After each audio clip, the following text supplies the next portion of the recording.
Hello everyone, FPL Raptor here and welcome back to another video on my YouTube channel. In today's video we have my Game Week 15 deadline decisions and we're answering some of your final questions and dilemmas ahead of the Tuesday evening deadline. If you do enjoy today's video, please do smash that like button and make sure to subscribe as well. But without further ado, let's jump into it.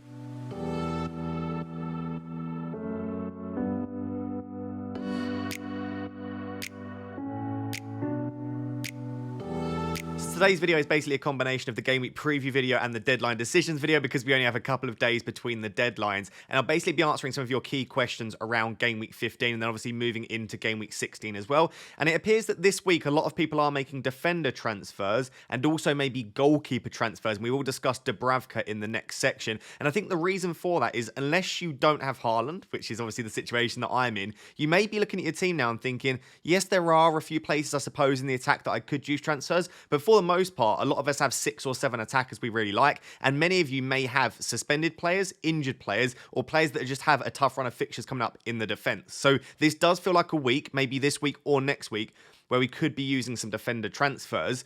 The first thing I wanted to discuss is actually the premium defenders. So here I'm talking about sort of 5.1 million and above. And in a second, I will very briefly go through the cheaper defenders as well.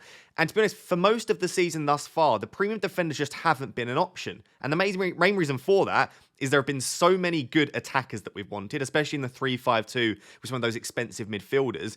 And the premium defenders just haven't really delivered the value that we need them to because they need clean sheets and they need attacking returns. And so what we'll look at today with these defenders is, number one, do they have the attacking threat that you really do need? Because you can't just rely on clean sheets. Unless they're keeping an obscene number of clean sheets, you do also need some attacking threat. But then we also need to look at the team defensive data and work out, well, again, you can't really just rely on attacking returns. You also need the clean sheets to go with it. It's one of the reasons why, in the sort of recent year or so, Trent and Robertson haven't been the same FPL assets. There's been a bit of a drop-off in attacking data, but it's the fact that Liverpool haven't kept as many clean sheets. So I'm not going to go through every single player in tons of detail, but there are sort of a few players that I want to select and highlight. The first being Arsenal defenders. You can see Zinchenko and Saliba, the two here that are above 5. We'll discuss Gabriel in the next section. I love Zinchenko. Really good attacking data at 0.19 non-penalty expected goal involvement. He's very good for bonus points too. And he looks relatively nailed at the moment, but you can see he's averaged 65 minutes per game this season.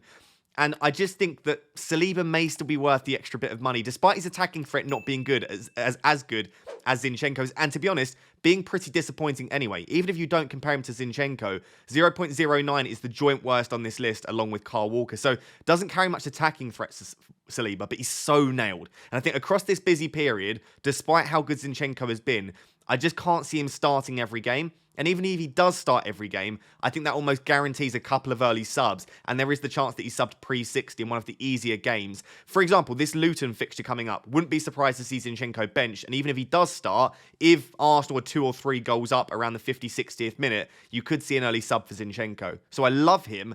I am still just slightly worried that he's a little bit of a rotation risk. But obviously the reason that we want Arsenal defenders, you can see here, they are ranked first in the Premier League for expected goals conceded this season. So Arsenal are the best defence in the league.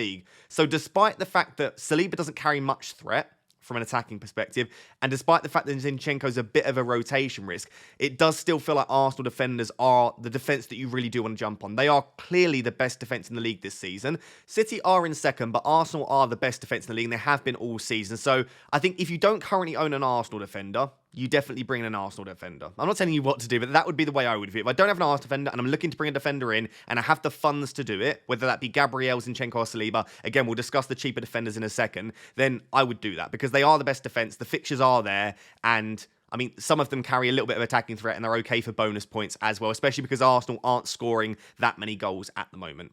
If you already own an Arsenal defender, there's definitely justification for a double up, and I wouldn't hate that at all. Bringing in 2 of the best defenders in the league, absolutely fine with that. But I do think there are some other options that maybe carry some more attacking threat, and you could just differentiate slightly by having one Arsenal defender to cover that clean sheet, and then going elsewhere for a little bit more attacking threat, and maybe a little bit more upside. So outside of the Arsenal defence, I'm not going to discuss all of the players here. I like Anderson, I like Shaw for different reasons, but the fixtures are running out for Anderson. I'm not sure how much I trust Manchester United defensively. Despite the fixtures being okay, I think there are maybe teams that I would target more so for clean sheets. And also Shaw is playing at centre-back at the moment. So whilst he's decent for bonus points, there's slightly less attacking threat. I think Walker is fine, but I just don't really like the fixtures, particularly for City, if you take into account the blank. And also on top of that, Walker just doesn't carry much attacking threat. You can see here the joint worst attacking data on this list here at all of the defenders along with Saliba. So I don't mind Walker. I don't mind trying to pick a City defender. But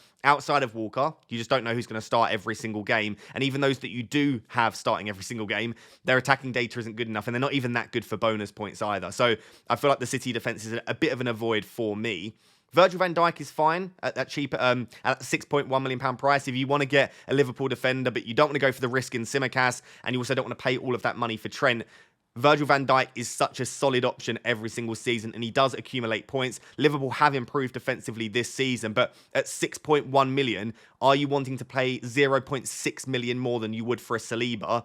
Probably not. So for me, Virgil van Dijk's just a little bit too expensive to consider him at the moment. So there are some other good options on this list, but take away those ones that I've just mentioned and the Arsenal defenders, I think you're left with 4 really attacking good options, which is Pedro Porro, Reece James, Kieran Trippier, and Trent Alexander-Arnold. And all 4 of these are putting up exceptionally strong attacking data this season. You can see Porro and Trent both on 0.27 non-penalty expected goal involvement per 90. James on 0.32 and Trent on 0.37. So I'm going to talk about the 4 of these players now. If we were to rank them in terms of attacking threat this season, Trippier is the most attacking at 0.37. And all 4 of them, I think when they play, they are nailed on to start.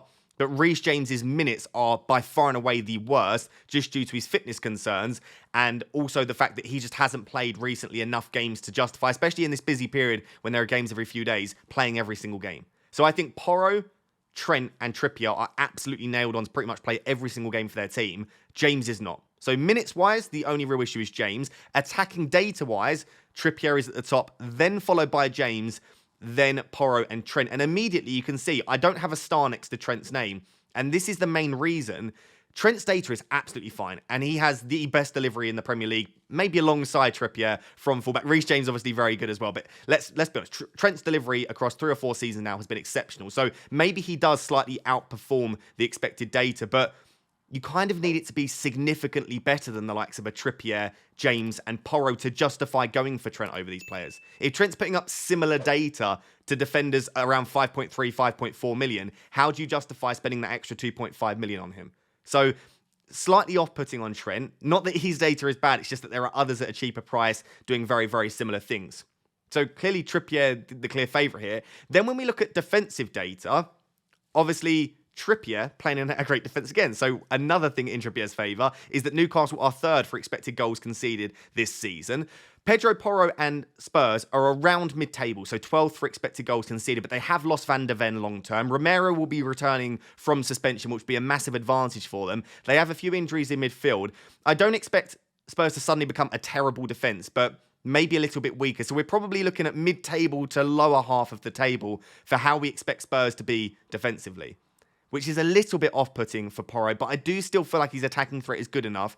And I do still feel like there are clean sheets there for Spurs, but that's the only thing that puts me off Porro slightly is that defensive data. James and Chelsea are actually defending quite well this season. They're 6th for expected goals conceded, and I think they've been unlucky not to keep more clean sheets this season, and especially with the really nice set of fixtures coming up, I could see more clean sheets on the horizon for Chelsea. So defensively, I actually really do like Chelsea. I just spoke about Newcastle. Another advantage there for Trippier. I expect them to continue defending well. It looks like Botman could be back soon, which we'll discuss later in the video. So that's a massive advantage there for Trippier. And then Liverpool, as I said in the Van Dijk section, they're 4th for expected goals conceded this season. Almost as good as Newcastle. So Liverpool are much better defensively.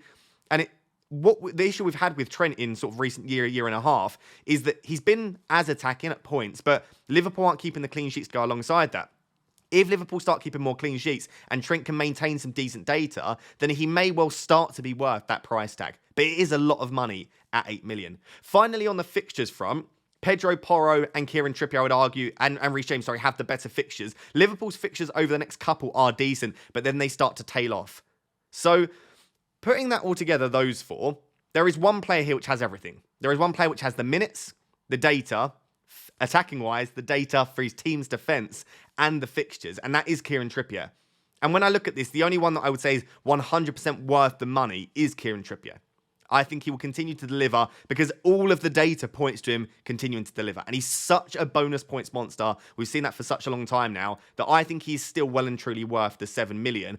I don't think I can sit here and say that Trent is worth 8 million. I think when you look at what James and Porro can provide, or even an Arsenal defender when we look at the clean sheets, can I justify spending 8 million on Trent? I don't think I can, especially with some of the attackers that we also want to own, especially when a lot of those attackers are on penalties. So I love Trent. If you can squeeze him in, go for it. But I don't think he's quite worth 8 million. There are quite a few people in the comments on my Twitter post asking about Porro versus James. They've got up to about 5.5. Maybe they already own Saliba or they just don't want to bring Saliba in. Who would you go for, Porro or James? When we look at attacking data, the team's defence and fixtures combined, I think James is a better pick than Porro. However, due to minutes, due to the fitness concerns, I think Porro's the better pick. So overall, I would go for Pedro Porro ahead of Reece James. But if Reece James is now fit enough to start pretty much every game and he consistently gets above 60 minutes, I think I would just about lean Reece James. I think he's got a higher ceiling. Chelsea have the slightly better fixtures longer term. And I also just think that Chelsea are the slightly better defence as well. And I would expect them to keep more clean sheets over this period. So to put all of that together, we've spoken about the premium defenders for a while here. Trent comfortably at the top of the list, even above Arsenal defenders for me, if you have the funds to get him. I would then put Arsenal defenders after that, because despite the fact that there's not as much attacking threat, I think the clean sheet potential is so high that they are probably worth prioritising. So Trippier, Arsenal defence, then Porro just about, then Reece James, then Trent, if we are basing this on price as well. Of course, if money wasn't an issue, Trent would be all the way at the top as well. So hopefully that is helpful for you.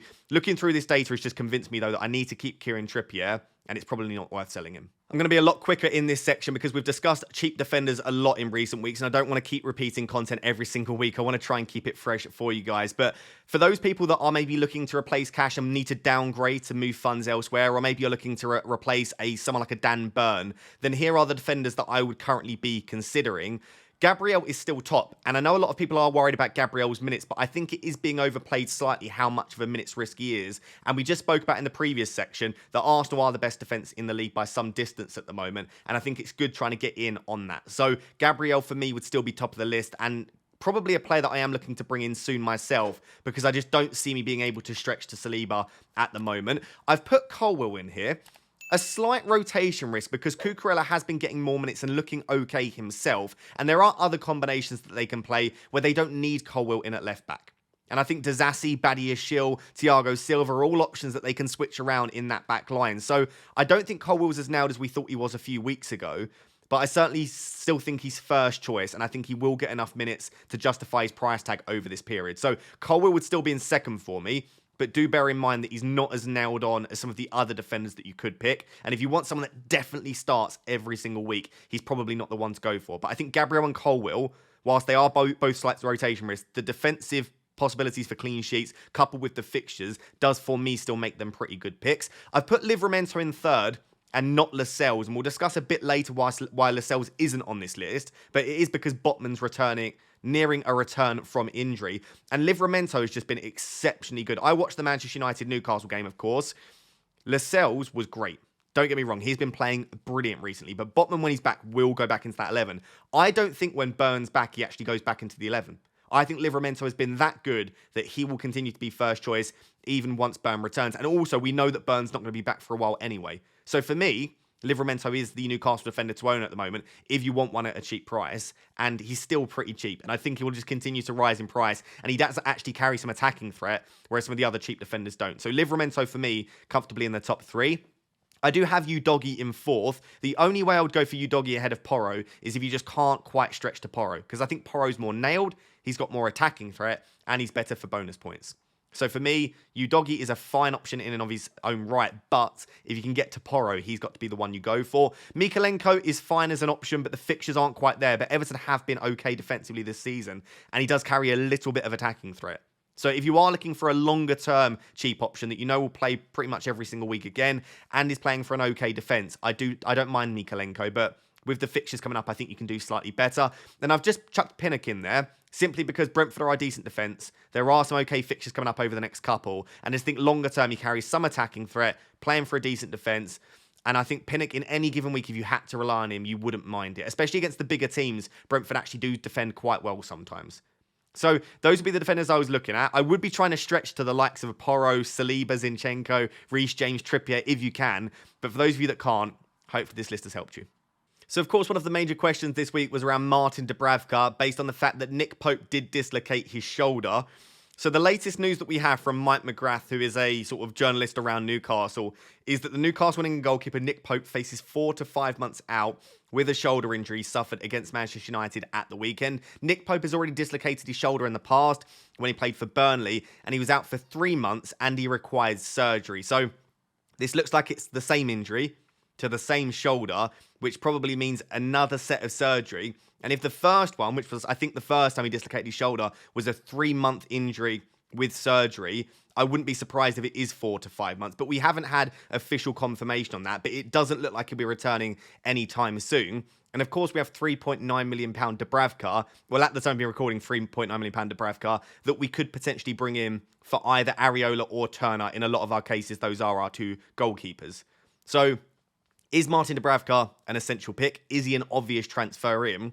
The short answer is probably yes. I think this looks like an absolute budget gem, and it looks like an opportunity to stop playing Areola in our teams. I would just say, before we discuss sort of the fixtures and the timeline, the transfer window opens, the January transfer window opens in game week 20. That is the 1st of January. So from game week 20 onwards, Newcastle have the ability to bring in another goalkeeper to essentially replace Nick Pope in the starting 11, and then they could end up benching Dubravka. There have been rumours floating around that free agent David De Gea could be the one coming in, and some people are saying potentially a loan for Aaron Ramsdale.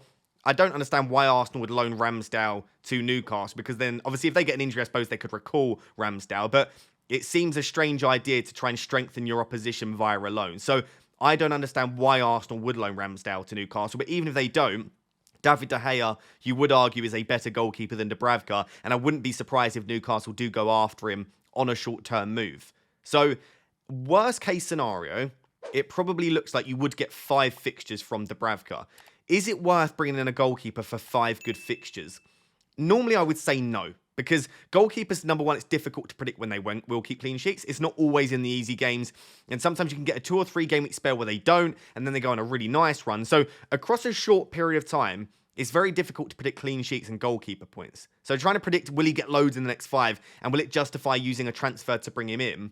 I'm not sure. The other thing you need to consider is, obviously, Newcastle assets are fantastic. A lot of us will want to own Trippier, Gordon, Isak, Wilson, maybe a Lascelles or a Livramento or a Botman once he's back.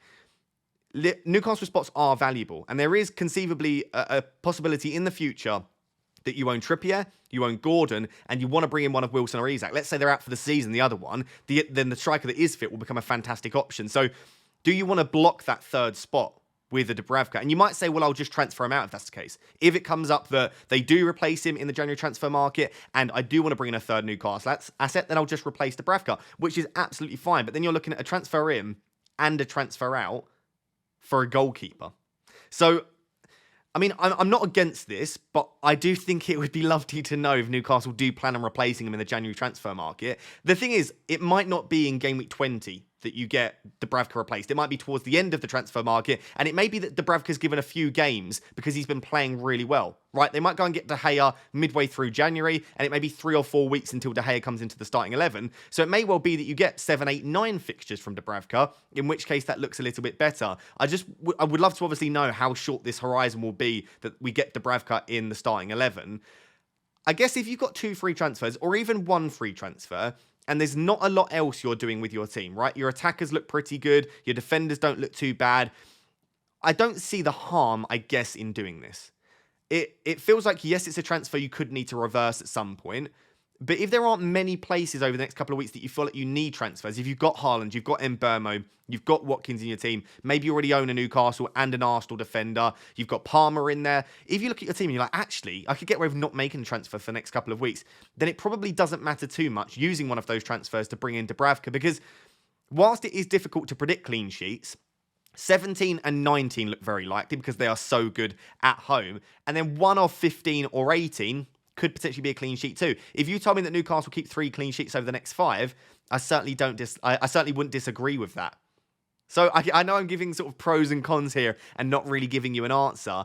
These are the things you should be thinking about. I don't think it's as easy as saying Pope's out for 4 to 5 months, Dubravka's the obvious transfer this week, regardless of what else is going on with your team. If you need to make transfers to bring in other players in the outfield, I would still prioritise that because a goalkeeper transfer is always low upside. Even if Dubravka keeps a clean sheet and makes a few saves and Areola blanks, you're looking at gaining like 5, 6, 7 points maximum. An attacker that you bring in that scores 1 or 2 goals has the ability to get you 10 to 15 points gained. So I would always still prioritise those outfield transfers, but if you have the free transfer to go for Dubravka, I certainly don't mind it. The final thing is around, if you are to bring in Dubravka, do you do it for Turner or do you do it for Areola? There are a couple of things to think about here. The first is that Areola and Dubravka do rotate very nicely. And I think that rotating goalkeepers don't really work, but there are some weeks, for example, in Gameweek 21, you don't really want to play Dubravka against Man City, and I think Areola has a fantastic fixture in that week. So the first thing is rotation is really nice if you go for Areola and Dubravka and sell Turner to bring in Dubravka. The other thing to note is if De Gea, let's say, as an example, came in at the start of January, and you've taken out Areola as opposed to Turner, and your double up, your 2 goalkeepers, is Dubravka and Turner. And let's say De Gea comes straight into the starting 11 and Dubravka loses his spot. It forces you to make the transfer right there and then to replace Dubravka, right? Because otherwise you've got no playing goalkeeper. If you have Areola and Dubravka, yes, you don't really want to play Areola at any point because he's been pretty terrible. But if Dubravka gets replaced, it allows you to delay that transfer until you want to. You could just keep Dubravka on your bench until you need that 3rd Newcastle spot and just put Areola back in the 11. So I think, logically, there are more advantages to selling Turner as opposed to selling Areola. However, the thing that is in favour of obviously selling Areola is budget. And you do save, I think, about 0.2 million, 0.3 million by selling Areola as opposed to selling Turner. So to recap all of that, I think Dubravka's a fine transfer. I think at the very least, it looks like you'll be getting 5 very good fixtures from him across the next 5. I think when the window opens, I do think Newcastle will go after a goalkeeper. So I don't think this is like a season keeper. I don't think you're going to have him until March or April, but I could very well be wrong. I think if you are going to bring in Dubravka this week, I would sell Turner unless you really need the extra funds. Let me know down below. Are you looking to bring in Dubravka this week? So I know it's Game Week 15 right now, and AFCON and the Asian Cup aren't until Game Week 21. I just did want to really briefly cover the key players that will be missing due to Asian Cup and AFCON, which will run from Game Week 21 to Game Week 24. Of course, if players don't progress all the way through these respective tournaments, then they may come back a little bit earlier. And if they do win the tournaments, maybe they're out until Game Week 25 based on sort of celebrations and the parades and things like that. But let's say, for all intents and purposes here, Game Week 21 to 24, that is when these players will miss in FPL. There are sort of a few key players of note that will be going off to the Asian Cup and AFCON. The list for the AFCON tournament is much, much longer. But the Asian Cup, there are some notable players too. So from going off to the Asian Cup for their respective countries is Son, Matoma and Hwang. I think Son is the main one. Lots of people wondering whether they should bring him in based on the fact that he is then off to the Asian Cup in Game Week 21. It wouldn't impact my thinking massively. He's still got 6 or 7 game weeks now until he's off. And I think the fixtures that he's got coming up are actually really nice for him. West Ham at home this week looks great. The fixture in blank Game Week 18, fantastic. And I think that he could still do a lot of damage over that period. So it wouldn't put me off bringing in Son, but maybe it would you, because you've got a transfer to bring him in, and then you've got a transfer to take him out in Game Week 21. Matoma, not owned by many people now, but he will be off, of course, and so will Hwang, who is owned by quite a few, but he's at a nice price point where I don't mind keeping him and then removing him when you need to. So those are the 3 players of note from the Asian Cup. From AFCON, or I should say going off to AFCON, there are loads of players. And this isn't the full list here, but these are the most notable ones from an FPL perspective. And you can see the list here, but the 3 most notable ones are Salah, Mbeumo, and Kudus. Most people that have Kudus are probably happy keeping him and then removing him around sort of game week 17, 18 or going into 21. So not a player that will massively impact your thinking at the moment. But maybe if you've already got 4 or 5 players from this list that are off to Asian Cup and AFCON, maybe you don't want to add another one to this list. So if you were considering Kudus, but you've already got a few players here, maybe not the wisest transfer. And Mbeumo's a tricky one because if you don't own him now, you've just missed the Luton at home fixture, which was the easiest. He's got 2 more really nice fixtures, but then he blanks in 18, and then he's off to AFCON in Game Week 21. So I don't think this is an easy decision. I think if you don't currently own him, there's justification to go without. Because like I said, it's not just the Luton at home fixture that we brought him in for, but that was the best of the fixtures. It's one less fixture that you've got with him. He does have the blank in 18, and you'd have to use a transfer to not only bring him in, but then to take him out again. So I don't think it's an easy decision now for non-owners of Mbeumo, but I would still be relatively tempted to bring him in as long as you can deal with the blank in Game Week 18. But I would fully understand the temptation to just go, do you know what? I'm going to go for a different option instead. I'm going to go for a Gordon or a Palmer or even a Hwang. But then again, you would have the same issue in Game Week 21. With Salah, yes, he's off in 21, but I don't think that justifies selling him now or even really in the build-up. I wouldn't be willing to sell Salah until Game Week 20, I don't think, at the earliest, just because the fixtures are really nice. In Game Week 19, I think he's got Burnley away, which is a lovely fixture.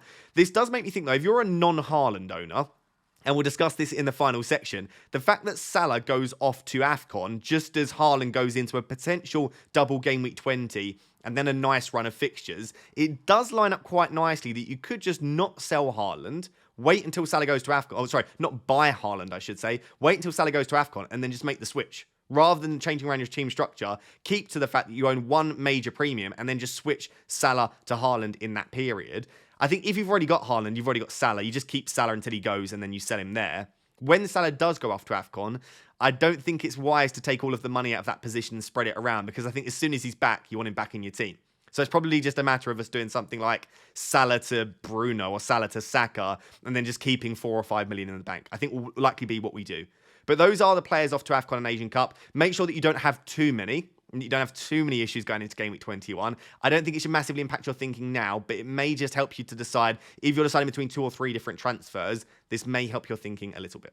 So, I mean, the Botman updates every single week are pretty funny because he goes from being completely fit to out for months to needing surgery to not needing surgery, 2023, 2024. And to be honest, I still don't trust any update, but we've had a slightly more definitive update, which was released in The Athletic today, or I think it was actually yesterday, and the Monday that it's referring to, we think is this Monday, but they didn't specify which Monday. So it's either this Monday or next Monday, but we think this Monday. But the update was that even with centre-back Sven Botman scheduled to resume first-team training on Monday as he closes on a comeback. So it doesn't matter about the greater context of the article, but within the article, it says that Botman is scheduled to resume first-team training on Monday. There have also been rumours going around that Botman has been doing his own individual training on the grass for the last week or so too. So it does all look lined up that Botman will be resuming team training very, very soon, if not today. And I'm sure we will get an update on that at some point this week, but it might not be before the Game Week 15 deadline.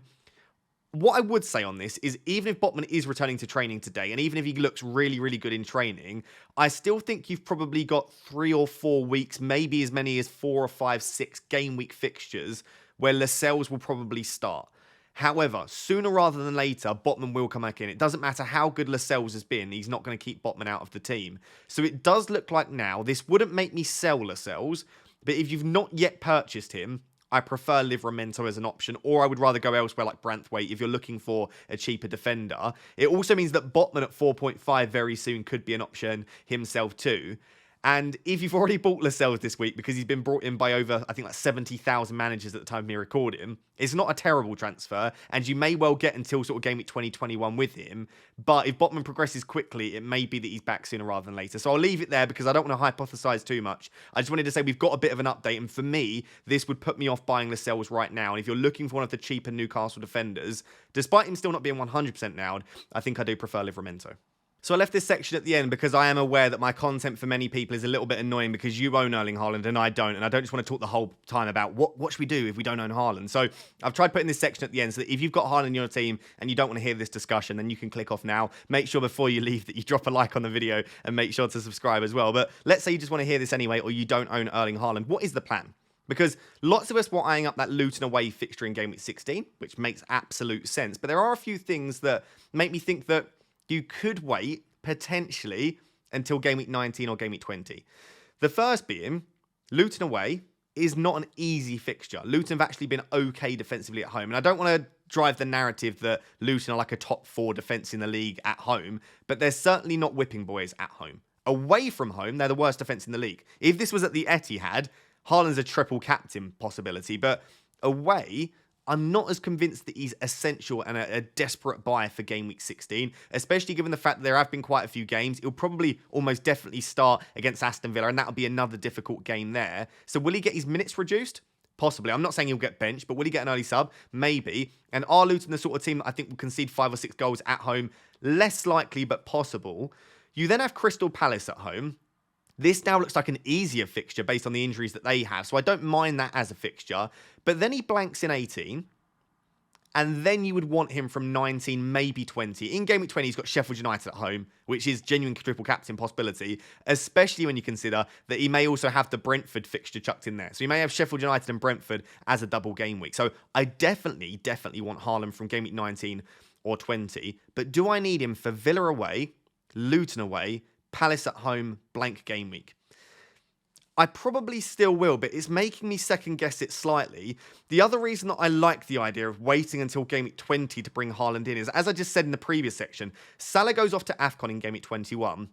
In Game Week 19, he's got Burnley away, and I would argue that Salah against Burnley away is a better captaincy option than Haaland against Everton away. So in 19, you probably wouldn't captain Haaland anyway.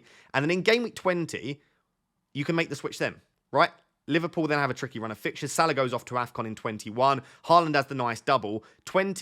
Game Week 20, you make the switch from Salah to Haaland. You don't have to mess around with the structure of your team. It allows you to move the funds in the correct positions and just invest the Salah money back into Haaland. Of course, then when Salah comes back from AFCON, then you have the decision to make of how you get Salah back into your team.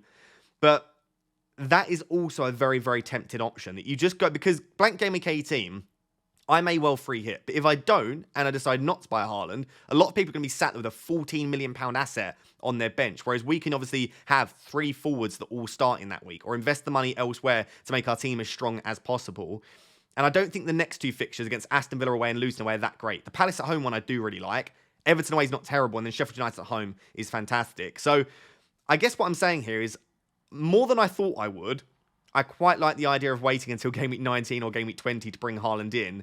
But I am still, I would say, 60-40 likely to bring Haaland in for Luton away. And the key reason for that is I don't think I have to sacrifice too much to bring him in. When I look at my team and what I need to sacrifice to get him, is to sell one of my forwards, who sits on my bench every week anyway. It's to sell Martinelli down, and then it's to lose probably Ollie Watkins. And I know you say Watkins is a big loss, but I think I would have to lose him anyway, unless I just wait for Salah to go to AFCON.